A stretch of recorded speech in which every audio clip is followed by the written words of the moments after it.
ओम नमो भगवते वासुदेवाय। नारायण नमस्कृतं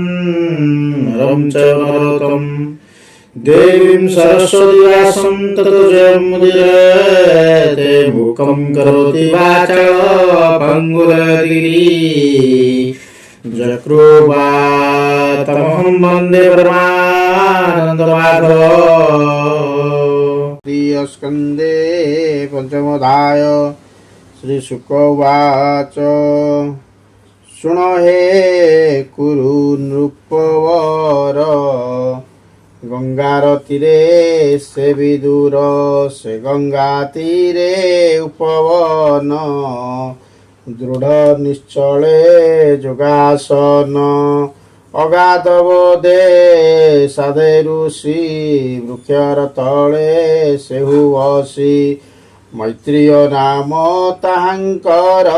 तेज उदय कि भास्कर तांक समीपे बेगे जाई निमिष मात्रे सेहु रही विदुर उवाच सुख चिंतने सुख लभे कह केवल प्रस्तावे कृष्ण विमुख जेते नर कर्म स्वभावे ताहांकर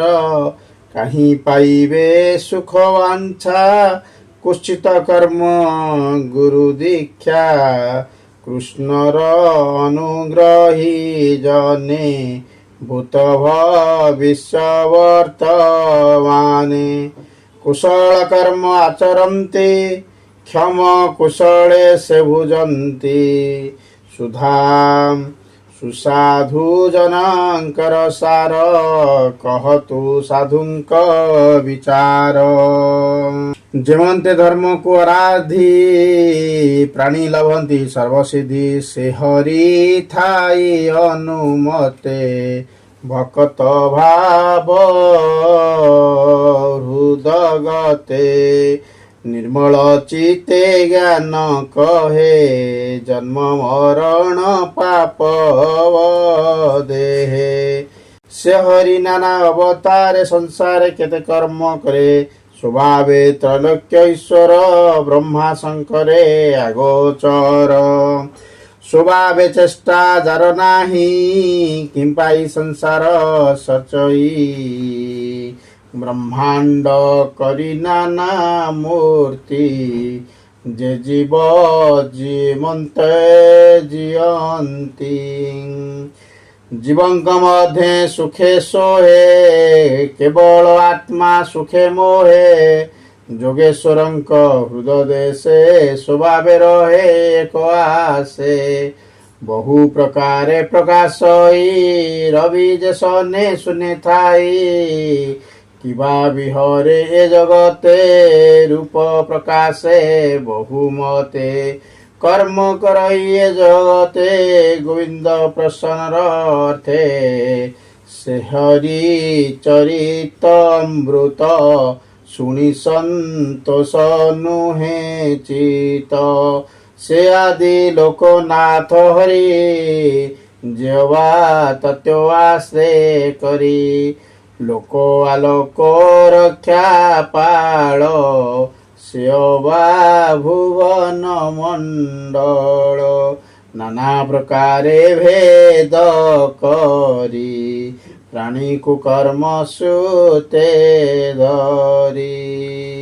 से नारायण आत्मजनी विश्व सजई ताहा हेनी एकता कह मुनि मोते संसारु तरी विजेवंते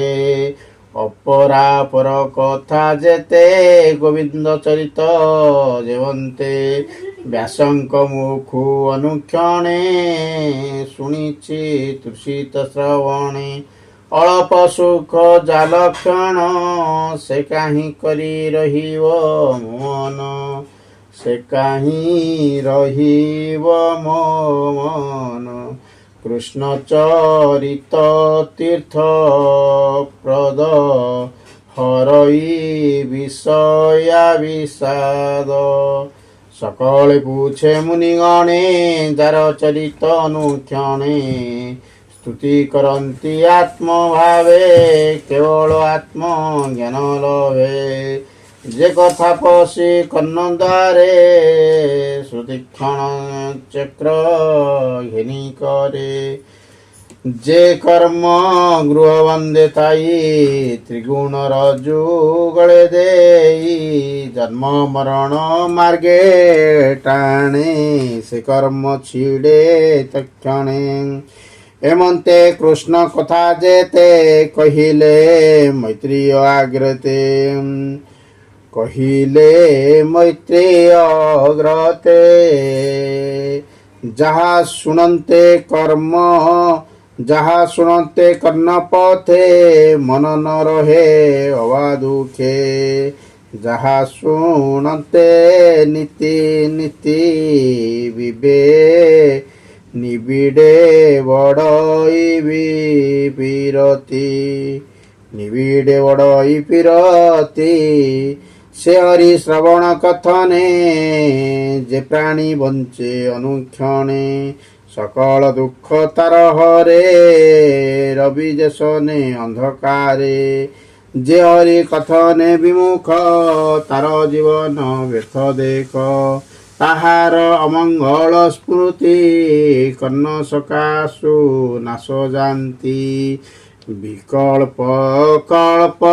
सूचि घर सकल कथा मध्य सार पुष्पर रस मधु जेने उधरी मधु करे पाने एणु गोविंद कथा जेते आगम निगम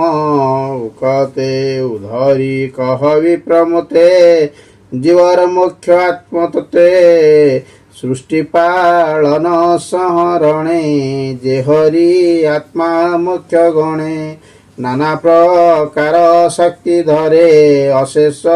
शरीर विहरे आत्मा पुरुष कर्म करे आनंदे संसार विहरे ताहार गुण कर्म जेते भमुनि कहमो आग्रते वंदे विदुरार वाणी आनंदे मैत्रिय शुणी ए जीव निस्तरे जेमन्ते कहन्ति विदुर अग्रते मैत्रिय उवाच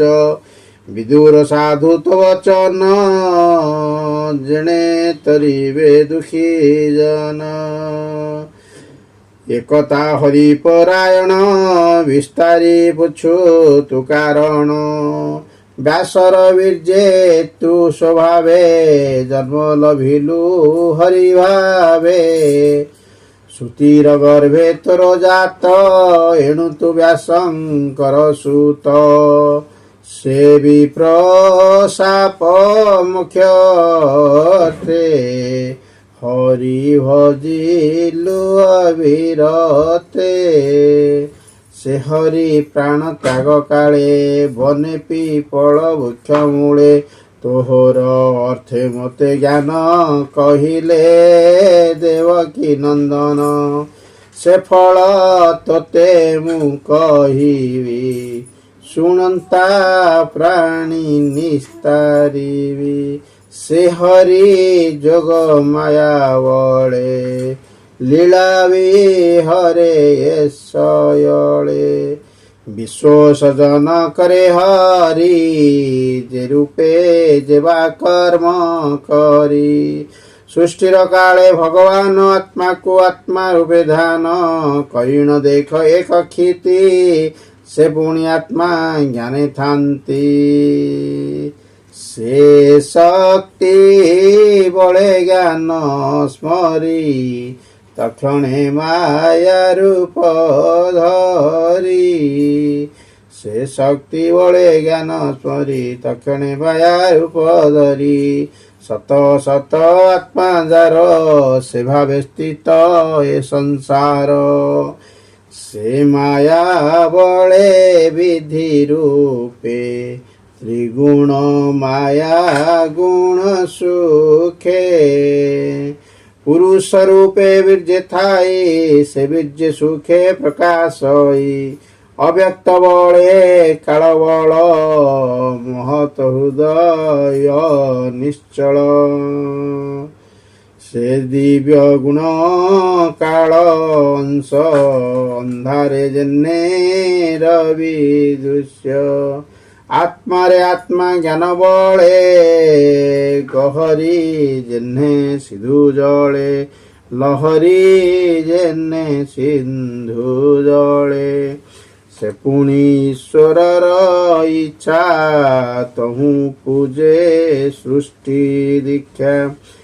ତାର ବିକାରୁ ଅହଙ୍କାର ତକ୍ଷଣେ ହୋଇଲା ବାହାର କାର୍ଯ୍ୟ କାରଣେ ତାର ଦେହେ ଭୂତ ଇନ୍ଦ୍ରିୟ ମନମୟ ବିକାର ରାଜସ ତମସ ଏତି ନିରୂପେ ତା ପ୍ରକାଶ ସେ ପୁଣି ବିଷ୍ଣୁ ମାୟା ବଳେ ଜଳଦ ବୃଷ୍ଟି ଯେନେ ଜଳେ ମନୁ ପୂଜିଲା ତକ୍ଷଣେ ଇନ୍ଦ୍ରିୟ ଦେବଙ୍କ କାରଣେ ତେଣୁ ପ୍ରକାଶ ଇନ୍ଦ୍ରିଗଣ ସେ ଜ୍ଞାନ ପରମ କାରଣ ମନୁ ପୂଜିଲା ଶରୀର ଶବ୍ଦ ସ୍ୱର ସ୍ୱରୂପହର ଏ ଗ୍ରନ୍ଥ ସଂଖ୍ୟା ଗୁଣେ ମିଶ୍ରି ତକ୍ଷଣେ ଗଗନେ ପ୍ରକାଶୀ ସେ କାଳ ମାୟା ରୂପ ଅଂଶେ ବିଷ୍ଣୁ ସ୍ୱରୂପ ଦୃଶ୍ୟାଦୃଶ୍ୟେ ତହିଁ ଶବଦ ଗୁଣେ ଥୋଇ ଶୂନ୍ୟ ଶବଦ ପ୍ରକାଶଇ ଯାହାର ତହୁଁ ବେନି ଗୁଣ ଶବଦ ସ୍ୱରୂପ ଲକ୍ଷଣ ସେ ପୁଣ୍ୟ ବଳେ ବିକଶିତ ଜ୍ୟୋତି ତାହାର ଅନୁଜାତ ସେ ଜ୍ୟୋତି ରୂପ ମଧ୍ୟ ଥୋଇ ସର୍ବ ଶରୀର ରସ ପାଇ ସେ ପୁଣ୍ୟ ବଳେ ବିକଶିତ ଜ୍ୟୋତି ତାହାର ଅନୁଜାତ ସେ ଜ୍ୟୋତି ରୂପ ମଧ୍ୟ ଥାଇ ସର୍ବ ଶରୀର ରସ ପାଇ ବାୟୁ ବିକାରେ ଜହ୍ନେ ଜଳ ସର୍ବ ଶରୀର ରସମୂଳ ଏ ତିନି ଗୁଣ ଜଳେ ଥୋଇ ଭୂମି ଉପୂଜେ ଜଳେ ଥାଇ ହେମନ୍ତେ ସୂର୍ଯ୍ୟ ପରିବାର ଭୂତ ଇନ୍ଦ୍ରିୟଙ୍କ ଈଶ୍ୱର ତାହାଙ୍କ ଲକ୍ଷ୍ୟ ଦେବଗଣ ଭୂତ ଇନ୍ଦ୍ରିୟଙ୍କ କାରଣ ଅଧିଦେବତା ଅଧିକାରେ ପ୍ରାଣିକ ବିଷୟ ଗୋଚରେ ଦେବା କରଞ୍ଜଳି ଶିରେ ଦେଇ ଭାବେ ବୋଲନ୍ତି କୃଷ୍ଣ ଚାହିଁ ଭୋନାଥ ନମୁ ତୋପୟରେ ପ୍ରସନ୍ନ ଜଳ ଦୁଃଖ ହରେ ପ୍ରସନ୍ନ ଜନ ଦୁଃଖ ହରେ ଯା ପାଦ ପଦ୍ମେ ଆସ୍ତେ କରି ସଂସାରୁ ତରନ୍ତି ସଂସାରୀ हे धाता तोर माया बळे अशेष जंतु ए शयळे शेषे संसारु तरी जाती केबे हे भ्रमे न पड़ती एणु तो पाद सेवा अर्थे आम्भे रहिबु ए जगते तो मुख पद्म छाया प्राये जेमंते पक्षीको आश्रये निश्चिंत प्राय घोरवने आश्रय करती मुनिजने से मुनि मानक चरणे संपूर्ण अधम रक्षणे से पाद धोई तीर्थ जले स्वभावे पियंती निश्चले जे जेणु तोर चरणे हृदय भावंती अनुसणे ज्ञान वैराग्य मने चिंती तो पद हृदय आरोपंती भुनाथ गृह अंधकूपे प्राणी पड़ती घोर दुखे मुहि मोहर बोली ग्रासी दृढ़े बांधते मोह पासी दृढ़ बंधने विषाद खेले खंडई ता विपद ଅଶାନ୍ତି ଇନ୍ଦ୍ରିଗଣ ବଳେ ହୃଦୟ ନୟନ ନିଶ୍ଚଳେ ଅସାର ପଥ ନ ଦେଖନ୍ତି ଯେ କଳ୍ପ ସମ୍ବାଦ ବିଭୂତି ତୋ କଥା ସୁଧାରସ ପାନ ପ୍ରବୋଧ ଭକ୍ତି ଦିବ୍ୟମାନ ବୈରାଗ୍ୟ ଶାନ୍ତି ଯେ ମଣନ୍ତି ନିର୍ଭୟେ ବିଷ୍ଣୁ ଏକା ଥାନ୍ତି ଅପରେ ଯେହ୍ନେ ମୁନି କୋଳେ ଆତ୍ମା ବିୟୋଗ ସ୍ନେହ ମେଳେ ତୋର ପ୍ରକୃତି ମୁଖୁ ତରି ତୋ ପାଦ କମଳ ଆବରି ତୋର ସେବାରେ ଶ୍ରମ ତୁଟେ ଅଶେଷ ମାୟା ବନ୍ଧ ଫିଟେ ଲୋକ ସର୍ଜିବାର୍ଥେ ତୁ ହିଁ ଆତ୍ମାକୁ ଆପଣେ ଭିଆଇ ତ୍ରିଗୁଣ ଆତ୍ମା ବନ୍ଧ ଦେଇ ଆତ୍ମକୁ ସର୍ଜୁନାଥ ତୁଇ ଆମ୍ଭେ ବିମୁକ୍ତ ଭାବେ ଥିଲେ ତୋ ପାଦ ଛାଡ଼ିବୁ କି ଭଲେ ଯେମନ୍ତେ ରଥା କାଳେ ବଳି ତୋ ପାଦେ ଦେଇ ବନମାଳି ଶରଣ ରକ୍ଷଣ ତୋ ଚିତେ ତୋ ପାଦେ ସେବୁ ଅବିରତେ ତୁ କୂଟ ସ୍ଥିତି ଆଦି ହରି ମାୟା ପୁରୁଷ ରୂପ ଧରି ତୋ ଶକ୍ତି ଗୁଣ କର୍ମ ବଳେ ଆସକ୍ତି ଗର୍ଭେ ଯେ ନିଶ୍ଚଳେ ଅମୋଘ ବିଜନାଥ ତୋଇ ସୃଷ୍ଟି ସର୍ଚନା କରୁ ତୁହି ତୋହର ତହୁଁ ଆମ୍ଭେ ଜାତ ଶାନ୍ତି ପ୍ରମୁଖ ଜଗନ୍ନାଥ ତୁ ଆଜ୍ଞା ଶିରେ ଘେନି ଭାବେ କହ କି କରିବୁଟିଏ ଆମ୍ଭକୁ ଦିବ୍ୟ ଚକ୍ଷୁ ଦେଇ ତୋର ବ୍ୟାପରେ ରଖ ନେଇ ହେମନ୍ତ ଦେବଙ୍କ ବଚନ ଶୁଣି ସନ୍ତୋଷ ଭଗବାନ ସେ ହରି ଚରଣୀ ବିଶ୍ୱାସ ଭଣଇ ଜଗନ୍ନାଥ ଦାସ इति श्री महाभागवते महापुराणे परमहंसं संहितां वैशाख्यां तृतीय स्कन्धे विदुर मैत्रेय संवादे एकांत भावनो नाम पंचमोऽध्यायः।